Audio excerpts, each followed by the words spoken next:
Moving on now to our other big newsmaker on the buck stops here tonight. PDP's veteran Muzaffar Baig, a member of parliament, a former deputy chief minister of Jammu and Kashmir, has gone on record last week to openly question under what circumstances militant Burhan Wani was killed. He's joining us now on the program to elaborate on what exactly he meant when he said that there should be a probe into the elimination of the Hizbul Mujahideen militant. Muzaffar Baig, why would you say that there should be a probe? Why would you make a comment as controversial as suggesting that the operation that took out Burhan Wani was in violation of Supreme Court guidelines? Because the moment you say that, you are actually suggesting that this was an extrajudicial killing. The Supreme Court Constitutional Bench, in a judgment which it gave on a petition of the Nagaland Human Rights Forum for Protection of Human Rights, a 5-bench judgment presided over by Chief Justice Verma. Yes. He asked the government to explain what the standard operation procedure was. Yes. And the military headquarters, in the context of the Special Armed Forces Act, disclosed a standard operating procedure. Yes. And the court declared that standard operation, it said this shall be treated as the law of the land. Okay. And one of the first requirements of that SOP is that wherever available, wherever possible, you must not undertake an operation without the absence of a magistrate. Now here, a magistrate was readily available, but no magistrate was taken. This is prima facie the first violation of the SOP. But Baig Saab, security forces would argue that they did not necessarily know what the nature of the encounter would be, who they would find there. Some have even suggested they did not even know Burhan Wani would be there. Whatever the operation is. Because when the army or the security, I come on to keep army out of it because there is no material against any misconduct on the part of the army. Now I'll keep army out. Okay. But wherever even the CRP or the state police, wherever they go, even the CRP comes in the orbit of the SOP. Now, wherever they go, they will either go to arrest, or if there is an encounter, they will have to kill. Now, the requirement is that first you make an announcement in the local language or the language that the militants or the terrorist understands. Yes. And say you surrender, we will deal with you according to law.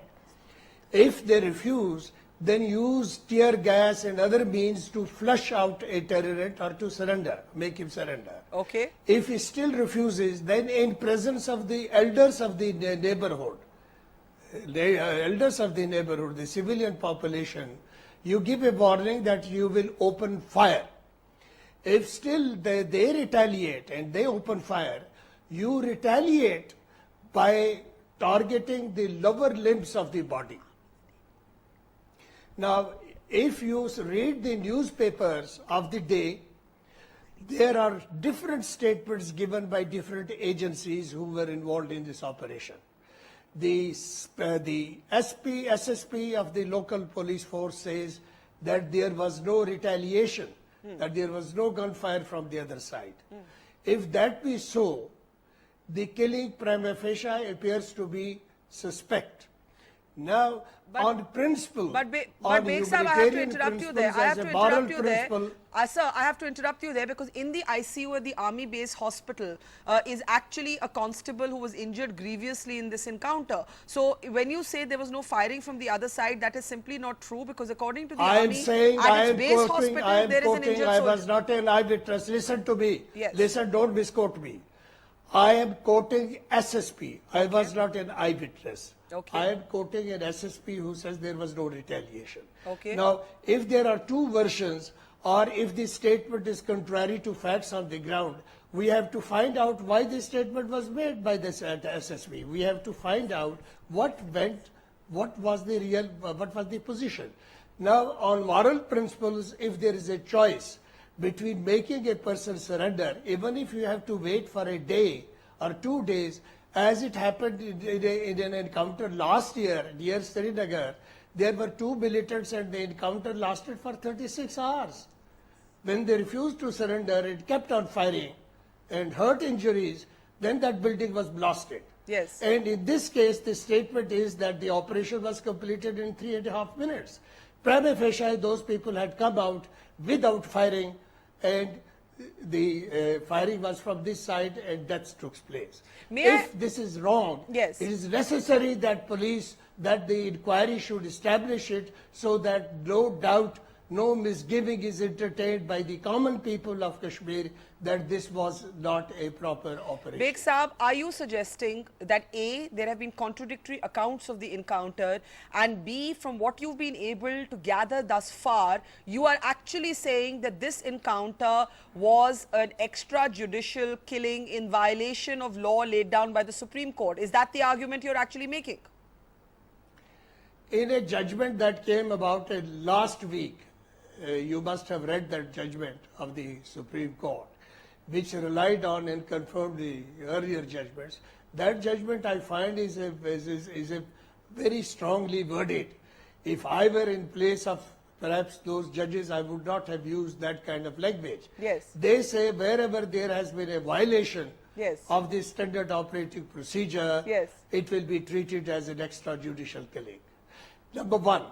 Number two, they have said wherever the killing is as a result of excessive use of force is extrajudicial killing.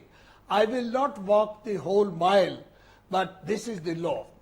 I would perhaps put it somewhat differently if I were in place of those judges, because people who are on the ground and whose life is at stake, they are human beings, and sometimes there is a reaction that they cannot control. And therefore, sitting in the calm echelons of power, perhaps sometimes we expect a behavior from the security forces that we cannot live up to ourselves if we were in their situation. Yes. So you are saying, according to the recent Supreme Court judgment that actually came in the context of Manipur, applying that template to Burhan Wani, it is your belief that the Burhan Wani operation was extrajudicial? I am saying that there are strong grounds to suspect that it was, so far as that killing was concerned, that it is questionable. I think it's possible, it's only a surmise based on the accounts which we get from the various contradictory statements of the officials involved in that, in that operation, as well as the eyewitnesses, that that Burhan Wani and others could have been killed. I will not call it an extrajudicial killing, but that they were killed whereas they could have been taken into custody. This is what I am saying. I am not passing a judgment because I cannot ask for an inquiry on the one hand. I am asking Government of India to inquire. If they don't want a judicial inquiry, they can hold their own inquiry. If it is not an inquiry, open inquiry, let it be an in-camera inquiry. But Government of India must find out the truth, because the ultimate price is paid by our nation, by our Government of India.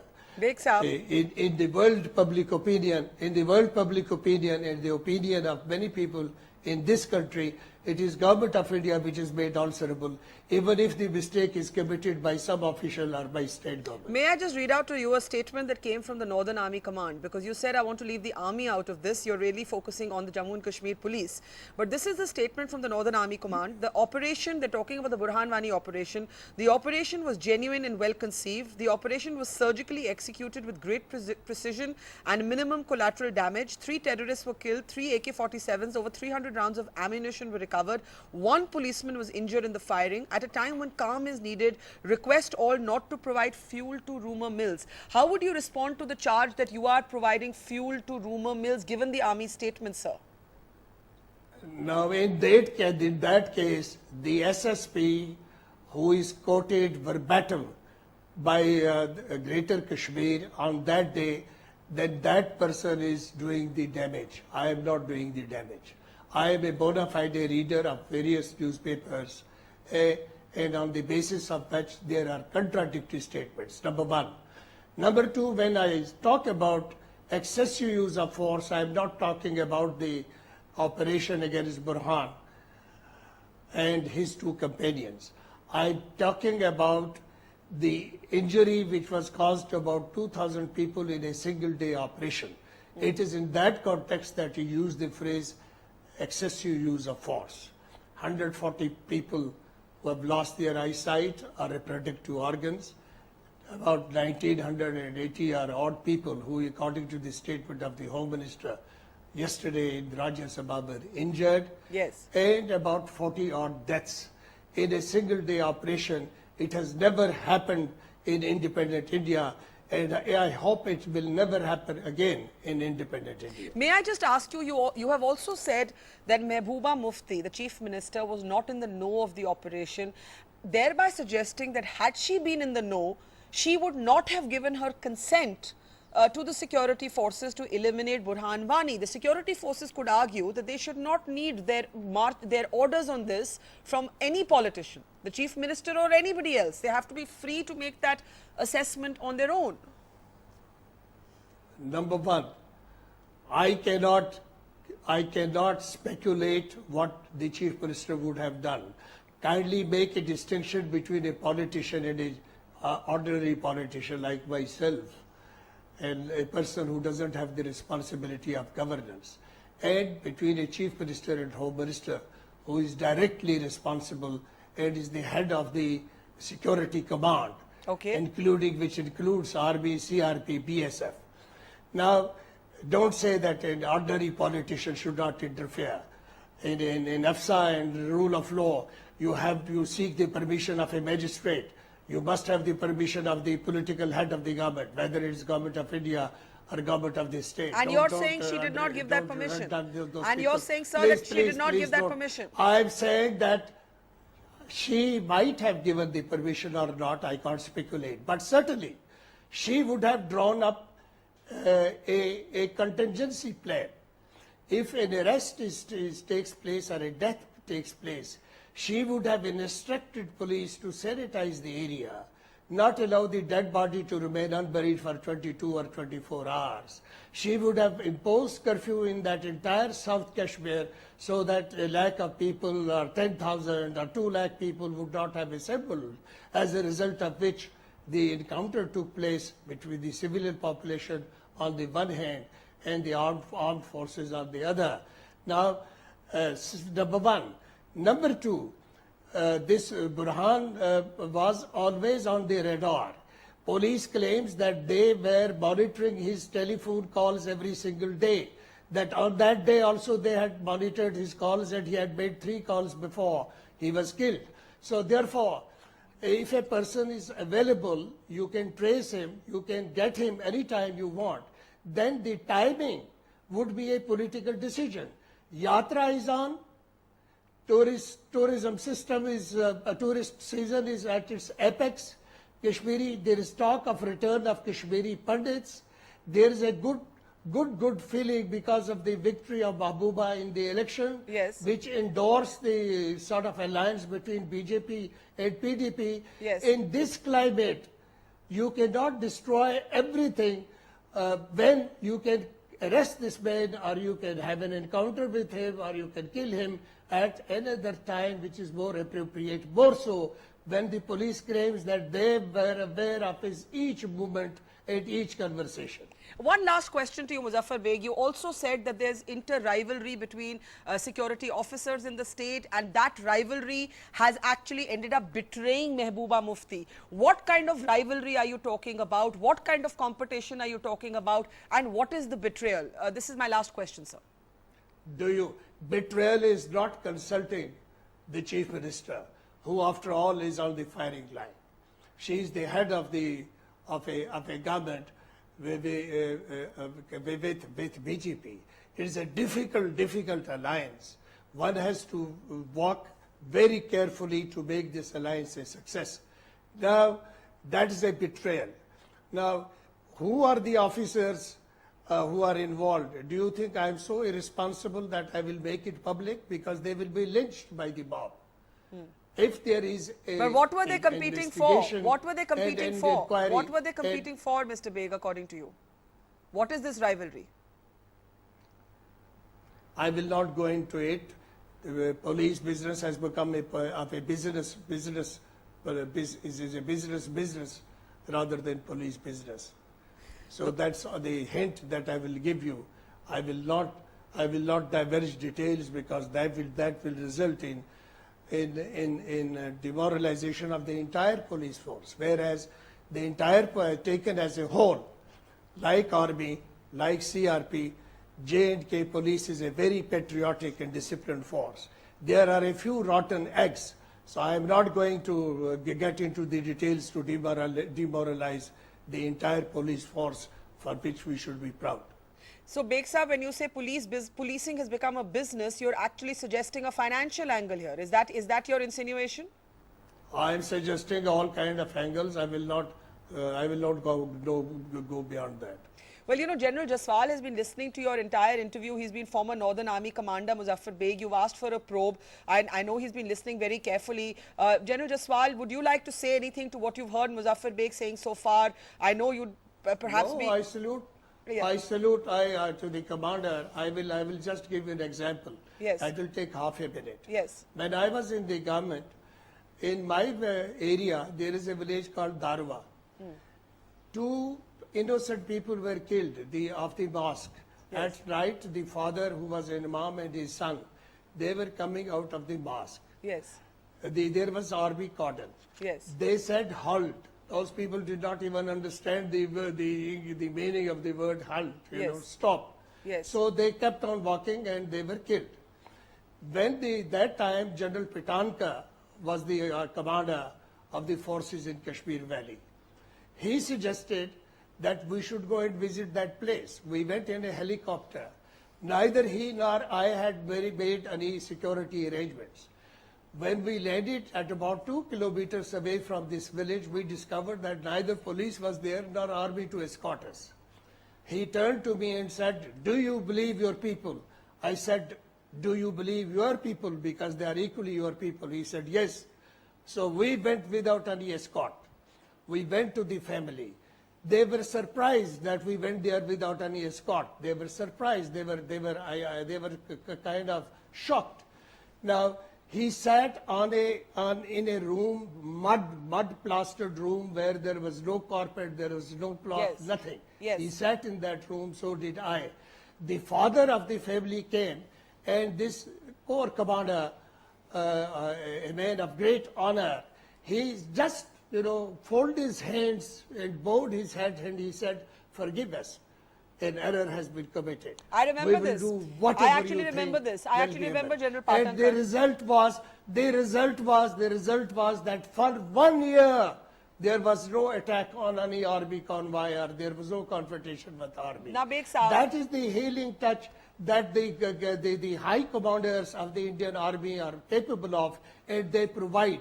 So let us keep army out of it. But I just want him to comment on the very wherever Sir, but you have made some very serious, possible, you have made some very serious confidence of the allegations. people. You have made some very serious allegations. You want a probe. You want a commission of inquiry. You believe that this Mehbooba Mufti was not consulted, that political consent and direction was necessary. General Jaswal, your comments, sir.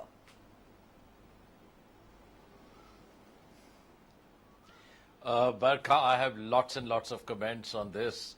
If you give me time, because important issues are there, and I think I would like to highlight.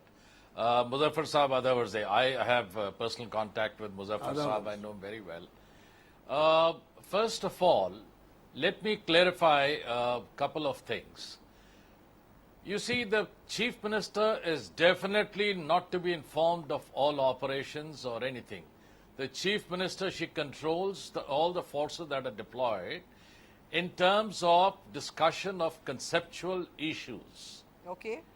She is not to be told so-and-so operation is going, so her permission is not required for operations. Okay. 2.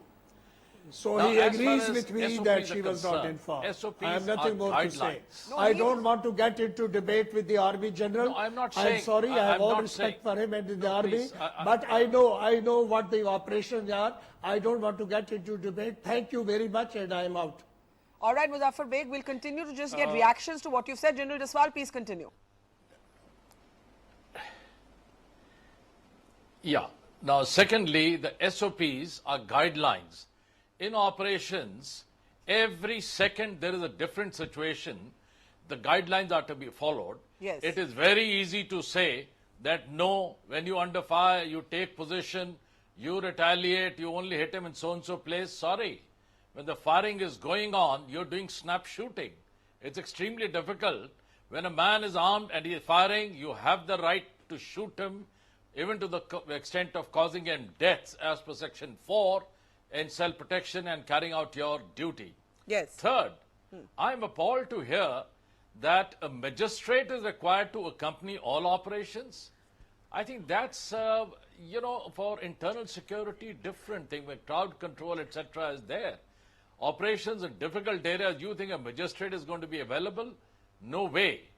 We take a police rep with us wherever it is possible, and we always take him along so that he is a rep who's available from the civil administration side, that is the police itself. Yes.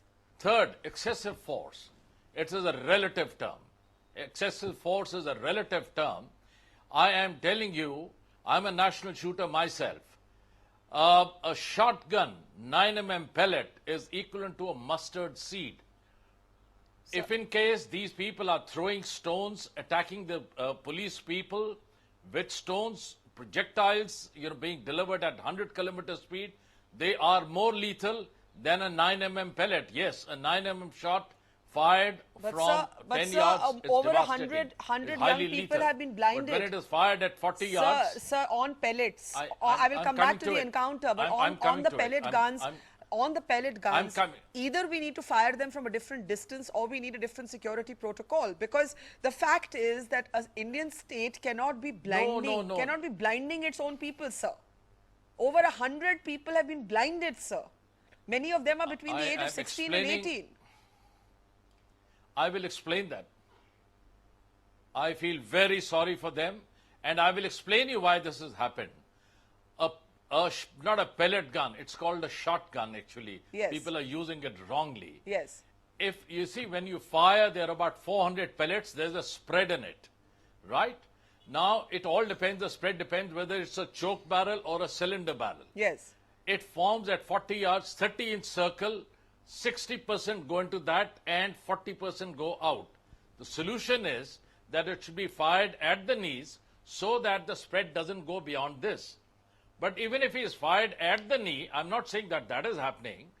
If he is fired at the knees, what happens is that someone is trying to pick up a stone. He is low that time. He can be hit. But sir, it's just unfortunate. Sir, I want to tell you, I want to just say, we have to have a separate, we've been having a number of programs on the use of these shotguns, and I do believe that it is horrendous to see 100 people blinded by this. But I want to come back for a last comment from you on Muzaffar Baig's testimony on the Burhan Wani encounter. Now, you say Mehbooba Mufti need not have been informed. You say taking along a magistrate is ridiculous, not possible. What do you have to say about his argument that Burhan Wani could have been arrested and put away and not killed, and that had Mehbooba Mufti known, given the timing, given the Amarnath Yatra, given her election in Anantnag, given the possibility of Pandits returning, the police could have timed this differently? That seems to be what he was saying, and they could have arrested him, not killed him. That's coming from a PDP MP. Quick last word from you, General Saab. A terrorist is a terrorist and he should be dealt with accordingly. Ask that Jawan who's lying wounded in the hospital. Yes. Well, we will leave it there, General Jaswal. I mean, if in case you stop what they call No, I think the security forces in carrying out his actions, I think things will spiral out of control. And I think the Northern Army Command is rightly said, keep the army out of it. This was the police. Let them answer. We will support them, of course. But as a concept, you cannot start monitoring and micromanaging operations which are there. All right, we leave it there, General Jaswal. Strong words from you in reaction to extremely controversial but big comments coming from someone as senior as Muzaffar Baig, who's now basically suggesting that according to Supreme Court guidelines, the Burhan Wani operation may have been extrajudicial, stoking and triggering a new controversy there. Thank you very much, General Jaswal, for joining us, responding to Muzaffar Baig's comments.